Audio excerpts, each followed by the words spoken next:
Good morning friends. இது உங்கள் friends schools academy. இப்போ நம்ம என்ன பார்க்க போகிறோம் அப்படின்னா, டெய்லி கரண்ட் அஃபேர்ஸில் ஜூன் 21, 2024 வெள்ளிக்கிழமை இன்னைக்கு கரண்ட் அஃபேர்ஸ் தான் பார்க்க போகிறோம். இதுக்கு முன்னாடி வந்து பார்த்தீங்கன்னா நம்ம டெய்லியும் கரண்ட் அஃபேர்ஸ் வீடியோ அப்லோட் பண்ணியிருக்கோம். பார்க்காதவங்க பார்த்து நோட்ஸ் எடுத்து வச்சுக்கோங்க. அது மட்டும் இல்லாமல் இன்றைக்கி ஈவினிங் வந்து பார்த்தீங்கன்னா ஹிஸ்ட்ரியில் வந்து பார்த்திங்கன்னா 19ஆம் நூற்றாண்டின் சமூக சீர்திருத்தங்கள் அப்படின்ற டாபிக் வந்து கம்ப்ளீட்டாக அனலைஸ் பண்ணி ஹேண்ட் நோட்ஸாகவே எழுதி உங்களுக்கு நடத்த இருக்கிறோம். இதில் வந்து பார்த்திங்கன்னா 10th book 11th book 6 to 12 இருக்கிற ஸ்கூல் புக்கில் எந்தெந்த இடத்துலலாம் வந்து பார்த்திங்கன்னா சீர்திருத்தவாதிகளை பற்றி டீட்டெயில் இருக்கோ அது எல்லாத்தையும் ஒன்றா மெர்ஜ் பண்ணி ஒரே பிடிஎஃபாக ஹேண்ட் நோட்ஸாக எழுதி அதை உங்களுக்கு நடத்த இருக்கிறோம். கண்டிப்பாக அந்த வீடியோ வந்து பாருங்கள். ஈவினிங் வந்து 6 மணிக்கு கரெக்டாக அப்லோட் ஆகும். அதில் பார்த்து உங்களுக்கு தேவையானதை நீங்கள் நோட்ஸ் எடுத்து வச்சுக்கோங்க. உங்களுக்கு ஏதாவது டவுட்னா கீழே கமெண்ட் செக்ஷனில் மென்ஷன் பண்ணுங்கள். நாங்கள் வந்து கண்டிப்பாக ரிப்ளை பண்ணுவோம். 2 வீடியோவாக அதை வந்து அப்லோட் பண்ணலான்னு இருக்கோம். ஏன்னா வீடியோ ரொம்ப லென்த்தாக இருக்குன்னு சொல்லிட்டு 2 வீடியோ அப்லோட் பண்ணுறோம். அதில் ஃபஸ்ட்டு வீடியோ வந்து பார்த்திங்கன்னா இந்தியாவில் நடந்ததை பற்றி இருக்கும். 2வது வீடியோ வந்து பார்த்திங்கன்னா தமிழகத்தில் நடந்த சமூக சீர்திருத்தங்களை பற்றின டாபிக் இது. கண்டிப்பாக பாருங்கள், உங்களுக்கு புரியும். நீங்கள் அதை பார்த்து நோட்ஸ் எடுத்துட்டிங்கன்னா நீங்கள் குரூப் 1 லெவலுக்கு வந்து பார்த்திங்கன்னா அந்த நோட்ஸ் இருக்கும். சரிங்களா? வாங்க ஃப்ரெண்ட்ஸ், இன்றைக்கி கரண்ட் அஃபேர்ஸ் பார்த்துடலாம். கள்ளக்குறிச்சியில் வந்து பார்த்திங்கன்னா கள்ளச்சாராயத்துக்கு 40க்கும் மேற்பட்டவர் வந்து உயிரிழந்திருக்காங்க. இது தொடர்பாக விசாரணை எடுத்தது வந்து பார்த்திங்கன்னா ஓய்வு பெற்ற நீதிபதியான பி. கோகுல்தாஸ் தலைமையில் வந்து பார்த்திங்கன்னா ஒரு நபர் விசாரணை ஆணையம் வந்து பார்த்திங்கன்னா அமைக்கிறதுக்காக முதல்வர் வந்து உத்தரவிட்டிருக்கிறார். ஓகேங்களா? அவருடைய பேர் ஞாபகம் வச்சுக்கோங்க. இன்டர்வியூவில் கேட்கறதுக்கு வாய்ப்பு இருக்குது. அடுத்து வந்து பார்த்திங்கன்னா பீகாரில் வந்து பார்த்திங்கன்னா 65% உயர்த்தப்பட்ட இடஒதுக்கீடு வந்து பார்த்திங்கன்னா பாட்னா நீதிமன்றம் உயர்நீதிமன்றம் வந்து பார்த்திங்கன்னா ரத்து பண்ணியிருக்கு. இதில் வந்து பார்த்திங்கன்னா ஜாதிவாரி கணக்கெடுப்பு நடத்த வந்து பார்த்திங்கன்னா முதல்வர் நிதிஷ்குமார் தலைமையிலான அரசு வந்து மேற்கொண்டு SC/ST OBCயோட இடஒதுக்கீடு வந்து அதிகரிச்சிருக்காரு. அது வந்து அரசியலமைப்பு சட்டத்துக்கு எதிரானது இல்லை அப்படின்னு சொல்லிட்டு அவர் வந்து மேல்முறையீடு பண்ணியிருக்காரு.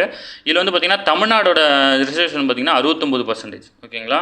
ஏன்னா அரசியலமைப்பு சட்டத்தில் வந்து 50% அதிகமாக இருக்கக்கூடாதுன்னு சொல்லியிருக்காங்க. அதனால் 65 போனதுனால வந்து பார்த்திங்கன்னா உயர்நீதிமன்றம் வந்து பார்த்திங்கன்னா அதை வந்து ரத்து பண்ணிடுச்சு. ஓகேங்களா? சென்னை அடுத்த அரக்கோணத்தில் அமைந்துள்ள ராஜாளி கடற்படை விமான ஓடுதளம். ஓகேங்களா? சென்னை அருகே அரக்கோணத்தில் அமைஞ்சிருக்கு. ஓகேங்களா? இது கூட கேட்கலாம், PC கொஸ்டின்லாம் கேட்கலாம். ராஜாளி கடற்படை விமான ஓடுதளம் எங்கே இருக்குது அப்படின்னு சொல்லிட்டு கேட்கலாம். சரிங்களா? அடுத்து வந்து பார்த்திங்கன்னா துப்பாக்கிச் சுடும் போட்டியில் வந்து பார்த்திங்கன்னா தமிழ்நாடு காவல்துறையை சேர்ந்தவங்க வந்து சாம்பியன் பட்டம் வென்றிருக்காங்க. இந்த போட்டியில் வந்து பார்த்திங்கன்னா மாநில காவல்துறை அணிகள், மத்திய பாதுகாப்பு காவல் அணிகள், அந்த மொத்தம் 30 அணிகளை சேர்ந்த 453 துப்பாக்கிச் சுடும் வீரர்கள் வந்து அதில் பங்கேற்கிறாங்க. அதில் வந்து பார்த்திங்கன்னா தமிழக காவல்துறை வந்து பார்த்திங்கன்னா சாம்பியன் பட்டம் வென்றிருக்கு. ஓகேங்களா? இன்று வந்து பார்த்திங்கன்னா தனியார் துறை வேலைவாய்ப்பு முகாம் நடக்குது. எங்கே அப்படின்னா சென்னை கிண்டியில் ஆலந்தூரில் இருக்கிற ஒருங்கிணைந்த வேலைவாய்ப்பு அலுவலக வளாகத்தில் வந்துள்ள மாவட்ட வேலைவாய்ப்பு மற்றும் தொழில்நெறி வழிகாட்டும் மையத்தில் வந்து பார்த்திங்கன்னா இன்றைக்கி நடக்க இருக்குது. இதில் காலை 10 மணி முதல் மதியம் 2 மணி வரைக்கும் நடக்குது. அது சம்மந்தமான டீட்டெயில் வந்து பார்த்திங்கன்னா இந்த வெப்சைட்டில் இருக்குது. நீங்கள் போய் கண்டிப்பாக அப்லோட் பண்ணி உங்கள் ரெஸ்யூமை வந்து அப்லோட் பண்ணி வச்சுக்கோங்க.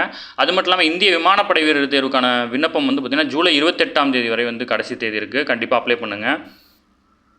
அடுத்து மருத்துவ இதழியல் படிப்பு வந்து விண்ணப்பம் வந்து நிறைவடைஞ்சிருக்கு. இதில் நமக்கு என்ன தெரியணும் அப்படின்னா நோய் பரவியலை பற்றி படிக்கிற பிரிவு வந்து பார்த்திங்கன்னா எபிடமாலஜி. ஓகேங்களா? இதெல்லாம் வந்து பார்த்திங்கன்னா PCSI கொஸ்டினில் கேட்குற கொஸ்டின், அதனால் பார்த்துக்கோங்க.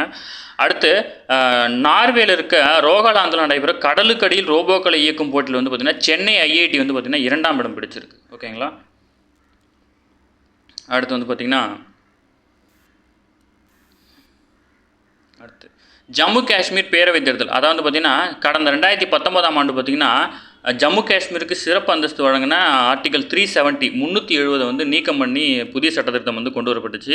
அதன் அடிப்படையில் வந்து பார்த்திங்கன்னா அந்த ஜம்மு காஷ்மீர் மாநிலம் வந்து 2 யூனியன் பிரதேசங்களாக பிரிக்கப்பட்டுச்சு. ஜம்மு காஷ்மீர், லடாக் அப்படின்னு 2ஆக பிரித்தாங்க.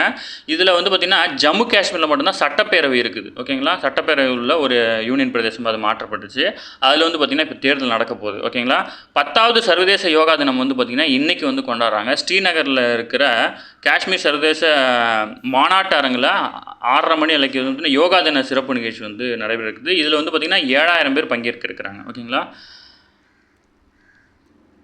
அடுத்து வந்து பார்த்திங்கன்னா இந்தியாவிலேருந்து வந்து பார்த்திங்கன்னா தென்கிழக்கு ஆப்பிரிக்க நாடுகளான மலாவி, தென்னாப்பிரிக்கா பிராந்தியத்தில் உள்ள ஜிம்பாவே ஆகிய நாடுகளுக்கு வந்து பார்த்திங்கன்னா தலா 1000 டன் வந்து பார்த்திங்கன்னா பாஸ்மதி அரிசி வந்து ஏற்றுமதி பண்ணுறாங்க.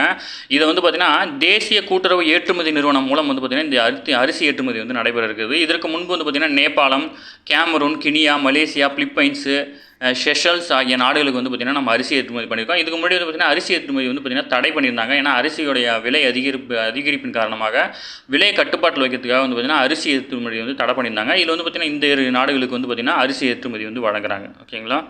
அடுத்து தமிழ்நாடு அரசு சார்பில் வந்து பார்த்திங்கன்னா டெல்டா மாவட்டங்களுக்கு குறுவை சாகுபடி சிறப்பு தொகுப்பாக வந்து பார்த்திங்கன்னா 28.67 கோடி வந்து பார்த்திங்கன்னா தனியாக நிதி ஒதுக்கியிருக்காங்க.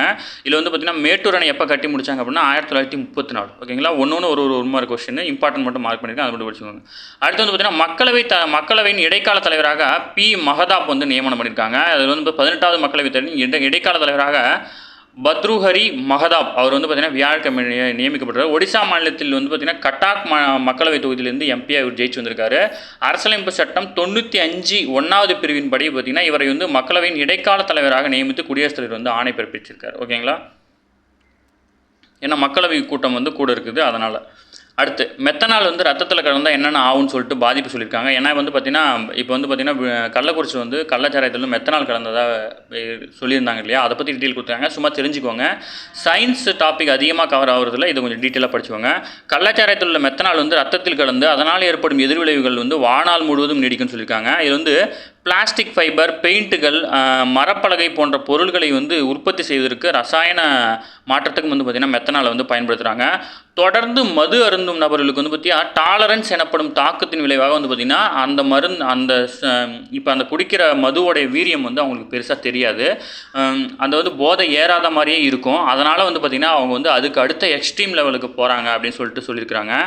டெய்லி மது அருந்துறவங்களுக்கு டாலரன்ஸ் எனப்படும் தாக்குதல் விளைவின் காரணமாக அந்த போதை ஏறாத நிலை அப்படின்னு ஒன்று காணப்படும். அதனால் வந்து அவங்க எக்ஸ்ட்ரீம் லெவல் போகிறதுனால தான் வந்து பார்த்திங்கன்னா இந்த கள்ளச்சாராயத்தை வந்து பயன்படுத்த ஆரம்பிக்கிறாங்க அப்படின்னு சொல்லியிருக்காங்க. பொதுவாக ஒருவர் அருந்தும் சாராயத்தின் அளவில் வந்து 10 ml வந்து பார்த்திங்கன்னா மெத்தனால் இருந்தால் அது பார்வை இழக்கும். அதே 40 ml இருந்தால் உயிர் இழக்க ஆபத்து ஏற்படும். மெத்தனால் கலந்த சாராயத்தை வந்து அருந்தினால் 12லேருந்து 24 மணி நேரத்துக்கு அப்புறம் தான் வந்து பார்த்திங்கன்னா அதனுடைய விளைவே தெரிய ஆரம்பிக்குது. அதனால தான் வந்து உயிரிழப்பு அதிகமாகுதுன்னு சொல்லியிருக்காங்க.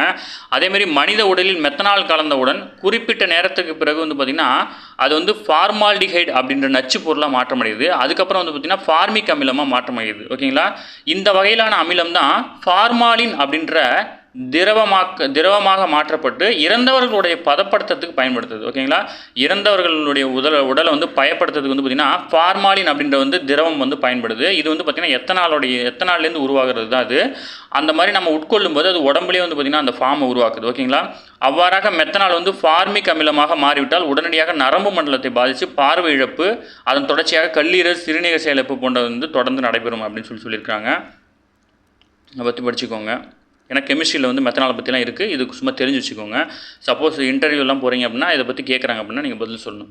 அடுத்து வந்து பார்த்திங்கன்னா இராணுவ துணை தலைமை தளபதியாக வந்து பார்த்திங்கன்னா ராஜா சுப்பிரமணியன் வந்து தேர்வு செய்யப்பட்டிருக்காங்க. இதில் வந்து பார்த்திங்கன்னா அடுத்த இராணுவ தளபதியாக வந்து பார்த்திங்கன்னா ராஜா சுப்பிரமணியன் தேர்வு செய்யப்பட்டிருக்காரு. தற்போது தலைமை தளபதி வந்து பார்த்திங்கன்னா மனோஜ் பாண்டே. இவர் வந்து பார்த்திங்கன்னா ஜூன் 30ஆம் தேதி வந்து பார்த்திங்கன்னா ஓய்வு பெற இருக்கார்.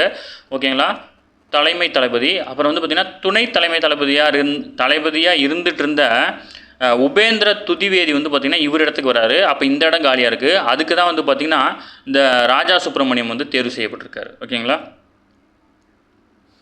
அடுத்து துருக்கியில் நடைபெறும் உலகக்கோப்பை வில்வித்தையில் மூன்றாம் நிலை போட்டியில் வந்து பார்த்திங்கன்னா இந்திய அணியில் பதக்க வாய்ப்பை இழந்து வெளியேறிட்டாங்க. ஆனாலும் ஒலிம்பிக்கு உண்டான வாய்ப்பு வந்து அவங்களுக்கு இருக்குது.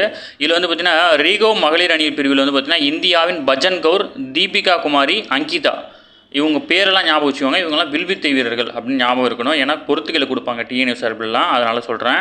ஆடவர் பிரிவில் வந்து பார்த்திங்கன்னா நீரஜ் பொம்மதேவரா, தருண்தீப் ராய், பிரவீன் ஜாதவ். ஓகேங்களா, இவங்கெல்லாம் வந்து பார்த்திங்கன்னா வில்வித்தை வீரர்கள். இதெல்லாம் ஞாபகம் வச்சுக்கோங்க, கேட்கறதுக்கு வாய்ப்பு இருக்குது. அடுத்து உலக செஸ் சாம்பியன் போட்டிக்கான இடத்தை வந்து ஆய்வு செய்வதற்காக சர்வதேச செஸ் சம்மேளனத்தின் 2 உறுப்பினர்கள் வந்து பார்த்திங்கன்னா வெள்ளிக்கிழமை வந்து சென்னை வராங்க.